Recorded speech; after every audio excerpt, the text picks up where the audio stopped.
اول تو اسی اتنی رات کا بینکاک جانے والی کسی بھی پرواز پر کھڑے گھاٹ سیٹ نہیں مل سکتی۔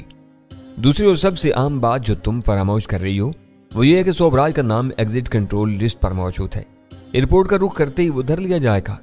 اس وقت وہ کتنا ہی خبط الحواس کیوں نہ ہو رہا ہو، بھول کر بھی ایسی سنگین غلطی نہیں کرے گا۔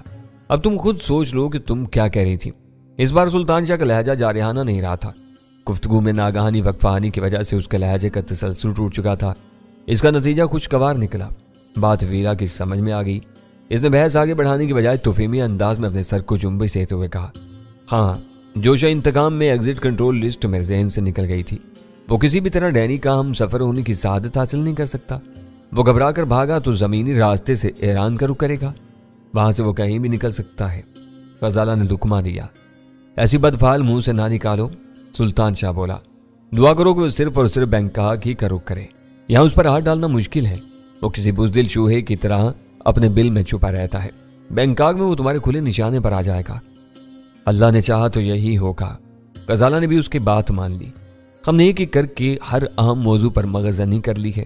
چند ثانیوں کی توقف کے بعد میں نے ویرا سے مخاطب ہو کر کہا، تمہاری اجازت ہو تو ہم لوگ بھی کچھ دیر کے لیے آرام کر لیں؟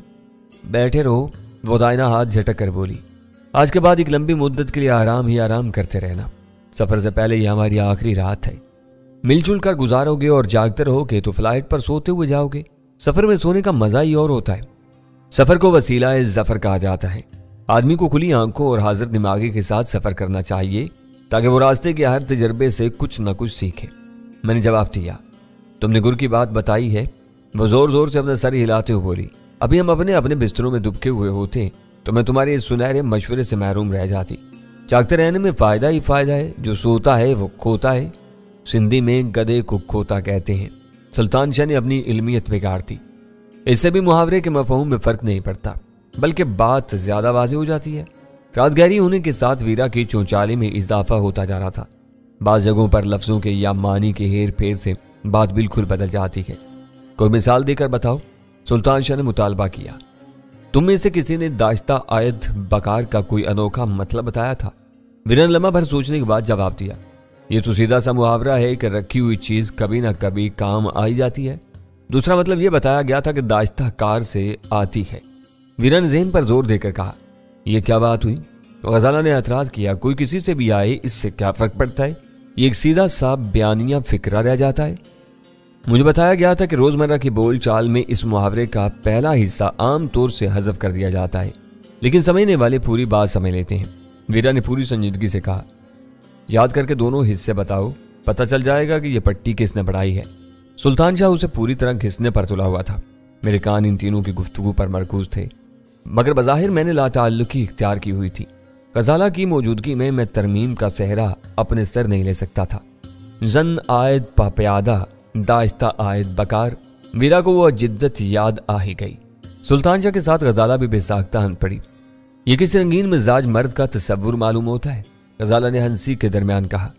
بیوی پیدل آتی ہے اور داشتہ گاڑی سے، یہ بالکل لغو بات ہے۔ کسی نے تمہیں بے وقوف بنایا ہے۔ آئندہ کسی کے سامنے یہ خود ساختہ محاورہ نہ دہرا دینا۔ ویرا کی غسیلی نگاہیں میرے چہرے پر مرکوز ہو گئیں۔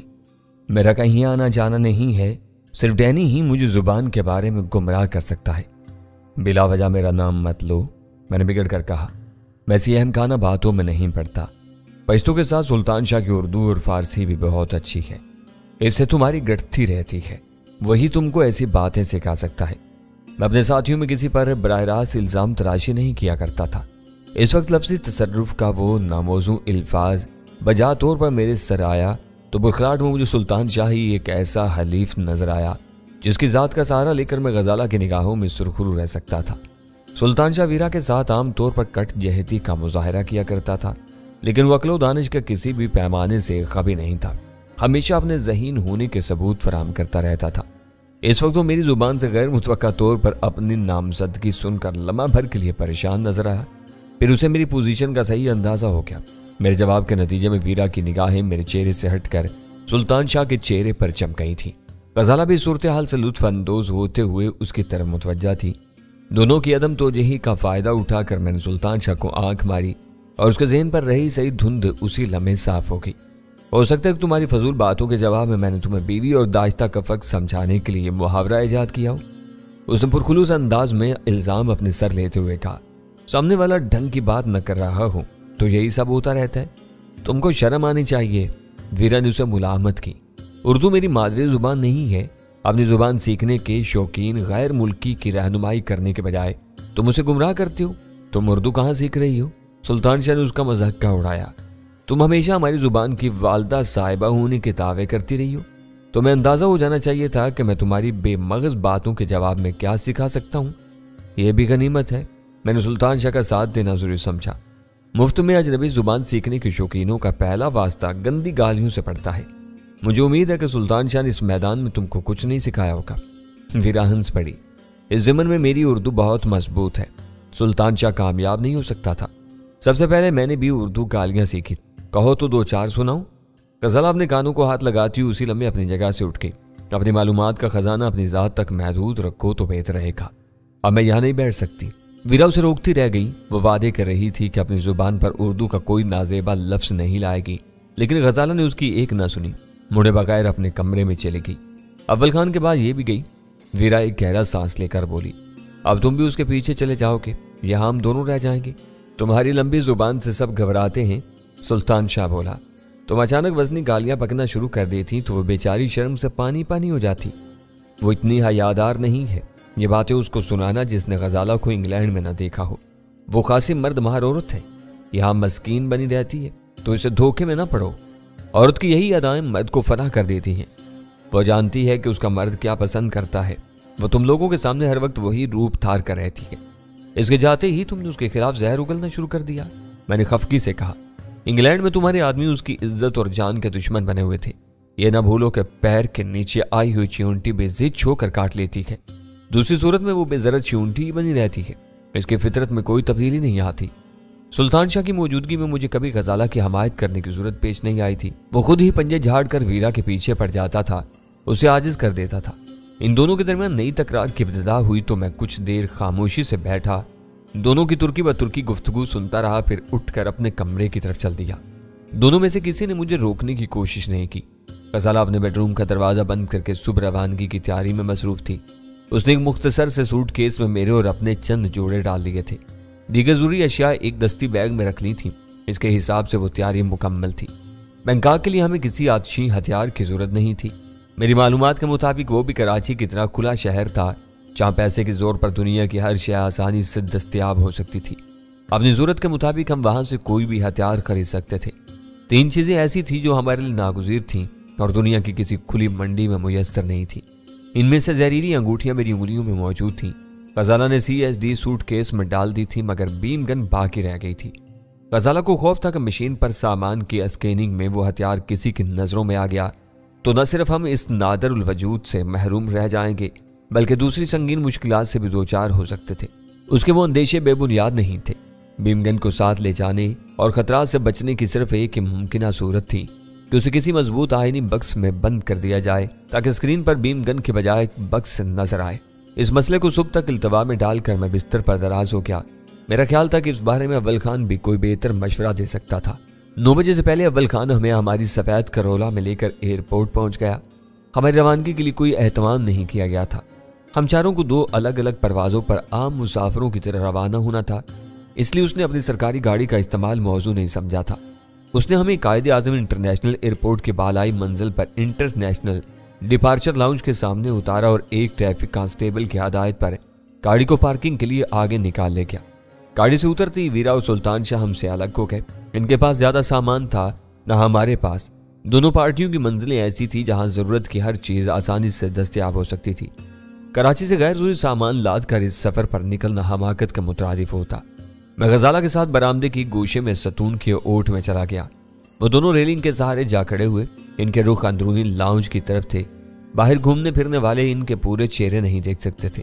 پارکنگ لاٹ سے اول خان کی واپسی میں تاخیر ہونی تھی کیونکہ فاصلہ زیادہ تھا۔ میں نے وقت گزاری کے لیے سگریٹ سلگا لی۔ اول خان کے مشورے سے بیم گن کا مسئلہ بڑی حد تک حل ہو گیا تھا۔ اسے جیومیٹری باکس جیسے ایک ڈبے میں بند کرنے کے بعد غزالہ کے ایک خالص ریشمی سوٹ میں لپیٹ کر سوٹ کیس میں رکھ دیا گیا تھا۔ اول خان کی رائے تھی کہ اس طرح جستی ڈبے کی واضح تصویر بہت مشکل سے اسکرین پر دیکھی جا سکتی تھی۔ سرسری دیکھ بھال میں اس کا پکڑا جانا ممکن نہیں تھا۔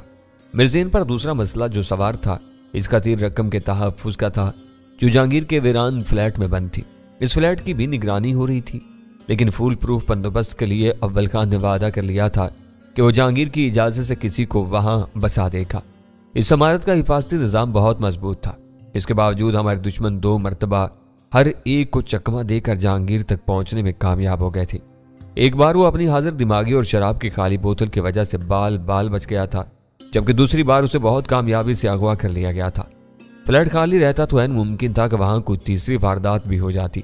وہاں کسی ہوشیار اور اسلحہ بند آدمی کی ہم وقت موجودگی ایسے ہر خطرے کا سدباب کر سکتی تھی۔ میری سگریٹ ختم ہونے سے پہلے اول خان خودکار ذہنوں سے اوپری منزل پر نمودار ہوا۔ اس وقت تک سب کچھ پروگرام کے مطابق ہو رہا تھا۔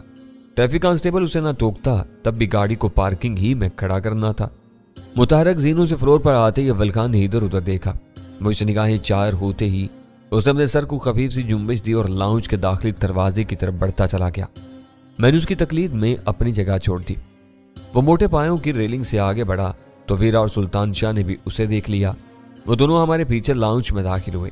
ان دنوں اعلان شدہ پرواز کے ٹکٹ یا خصوصی پاس کے بغیر ایئرپورٹ کی عمارت میں کسی غیر متعلقہ شخص کا داخلہ ناممکن تھا، لیکن اول خان کا STF کا کارڈ ایک ایسا شعبدہ تھا جس کے سامنے ہر بند راستہ کھل جاتا تھا۔ وہ تقریباً رکے بغیر حال میں داخل ہوا تھا۔ روشن اور کشادہ حال میں داخل ہو کر اول خان اطمینان سے ایک ایسے خالی صوفے پر جا بیٹھا جہاں سے وہ تقریباً ہر طرف نظر رکھ سکتا تھا۔ میں نے سامنے رکھے ہوئے کنویئر پر سوٹ کیس اور بیگ رکھ دیا اور خود دھڑکتے ہوئے دل کے ساتھ گھوم کر آگے پہنچا تو دونوں سوٹ کیس اسکیننگ کے بعد مشین سے نکل آئے۔ اسکرین پر سامان کی پڑتال کرنے والے کو سوٹ کیس پر کوئی شبہ نہیں ہوا تھا۔ اگلا مرحلہ چیک ان کا تھا۔ میں نے سامنے کی تار سے بنے ہوئے کاؤنٹر پر نگاہ ڈالی۔ بیشتر مصروف تھے اور ان پر متعلقہ پرواز کے نمبر جلی ہندسوں میں روشن تھے۔ بعض کاؤنٹر خالی اور تاریک پڑے ہوئے تھے جو کسی بھی وقت فعال ہو سکتے تھے۔ اپنے پرواز کا نمبر دیکھ کر میں کاؤنٹر کی طرف بڑھا تو اس وقت تک وہاں بھیڑ نہیں ہوئی تھی۔ بر وقت پہنچ جانے کی وجہ سے وہاں چند مسافر قطار میں کھڑے ہوئے تھے۔ وہاں پہنچنے تک میری نگاہیں ویرا اور سلطان شاہ کی پرواز کے نمبروں کی تلاش میں سرگرداں رہیں، لیکن وہ حروف اور ہندسے کہیں نظر نہیں آئے۔ وہ دونوں ہماری وجہ سے قبل از وقت وہاں آ گئے تھے۔ انہیں اپنا کاؤنٹر کھلنے کا انتظار کرنا تھا۔ میں نے مڑ کر حال سے داخلی گیٹ تک کا جائزہ لے ڈالا، لیکن ان دونوں کا کہیں پتہ نہیں تھا۔ اول خان بدستور اپنی جگہ پر براجمان تھا اور گرد و پیش سے بظاہر بے پرواہ نظر آ رہا تھا۔ ہم چاروں نے گھر سے نکلنے سے پہلے اپنے بالوں کے سٹائل میں تبدیلی اور چشموں کے استعمال سے اپنے ہولیوں کو اس حد تک بدل لیا تھا کہ ہمیں ایک بار دیکھنے والا سرسری نظر میں دوبارہ نہیں پہچان سکتا تھا۔ ان تمام احتیاطی تدابیر کے باوجود ہم محتاط تھے۔ مجھے خوشی ہوئی کہ ان دونوں نے وقت گزارنے کے لیے اس کھلے حال کے کسی ایسے حصے کا انتخاب کیا تھا جہاں وہ میری نظروں سے بھی بچے ہوئے تھے۔ اول خان کو اپنی جگہ پر دیکھنے کے باعث مجھے یہ اطمینان تھا کہ ان دونوں کو ابتدائی مرحلے پر نہیں روکا گیا ہوگا۔ انہیں کوئی مسئلہ درپیش ہوتا تو اول خان فوری طور پر ان کی مدد کے لیے پہنچ جاتا۔ قطار سرکتی رہی اور آخر کار ہمارا نمبر بھی آ گیا۔ کمپیوٹر پر پاسپورٹ اور ٹکٹ کے کوائف ڈالتے ہی ہمارے بورڈنگ کارڈز پرنٹر سے چھپ کر باہر آ گئے۔ سوٹ کیس وزن کرنے کی مشین سے ہوتا ہوا پہلے ہی لوڈنگ کے لیے روانہ ہو چکا تھا۔ ہم نے بورڈنگ کارڈ لے کر اپنے دستی سامان پر ٹیگ لگائے اور امیگریشن کاؤنٹر کی طرف ہو لیے۔ چیک ان کاؤنٹر پروازوں اور درجوں کی وجہ سے بٹے ہوئے تھے، لیکن وہاں سے فارغ ہونے والوں کے لیے امیگریشن کے صرف 3 کاؤنٹر کام کر رہے تھے، جن میں سے ایک خواتین کے لیے مخصوص تھا، 2 پر مردوں کی قطاریں تھیں۔ میری باری آئی تو ترش روح امیگریشن افیسر نے پاسپورٹ پر لگی ہوئی تصویر پر ایک نظر ڈال کر مشکوک نظروں سے میری طرف دیکھا اور دوبارہ پاسپورٹ کی ورک گردانی میں مصروف ہو گیا۔ پہلی باہر جا رہے ہو؟ اس نے مجھے گھورتے ہوئے خشک لہجے میں پوچھا۔ اس کے تیور دیکھ کر میرے فرشتے کوچ کر گئے۔ میں پہلے بھی باہر جاتا رہا تھا، مگر اس وقت مجھے وہی کہنا تھا جو میرا پاسپورٹ بتا رہا تھا۔ ہاں، یہ میرا پہلا سفر ہے۔ میرے حلق سے پھنسی آواز برآمد ہوئی۔ ادھر آ جاؤ۔ اس نے پاسپورٹ اپنے پاس رکھ کر برابر والے خالی ڈیسک کی طرف اشارہ کیا۔ اس کا فکرہ مکمل ہوتے ہی ایک باوردی شخص وہاں نمودار ہو چکا تھا۔ میں نے قطار سے الگ ہوتے ہوئے قرب و جوار کا جائزہ لیا۔ اول خان میری نگاہوں سے اوجھل ہو چکا تھا۔ غزالہ عورتوں کی قطار میں اپنی باری آنے پر پہلے ہی اندر جا چکی تھی۔ مجھے اپنے بدن کے مساموں سے پسینہ پھوٹتا ہوا محسوس ہوا۔ پیٹ میں بھی عجیب سی گرہ پڑ رہی تھی۔ مجھے یقین ہو گیا کہ میرا جعلی پاسپورٹ پکڑا گیا تھا۔ پرواز سے پہلے میرے پر کٹنے والے تھے اور کسی مددگار کا دور دور تک پتہ نہیں تھا۔ میں قطار سے نکل کر دوسرے کاؤنٹر پر پہنچا تو وہاں موجود شخص نے میری طرف جھک کر دھیمی آواز میں کہا، تمہارا پاسپورٹ ضبط ہو گیا ہے، تمہیں بورڈنگ کارڈ لوٹانا ہوگا۔ مگر کیوں؟ میرے پاسپورٹ پر کیا اعتراض ہے؟ میں نے ڈرتے ڈرتے اس سے سوال کیا۔ وہ پہلے افسر کے مقابلے میں ذرا نرم مزاج کا مالک نظر آ رہا تھا۔ یہ سب ضابطے کی کارروائی کے بعد بتایا جائے گا، ابھی تم سفر نہیں کر سکتے۔ اس پابندی کا سبب جاننا میرا حق ہے، میں نے دبی دبی آواز میں احتجاج کیا۔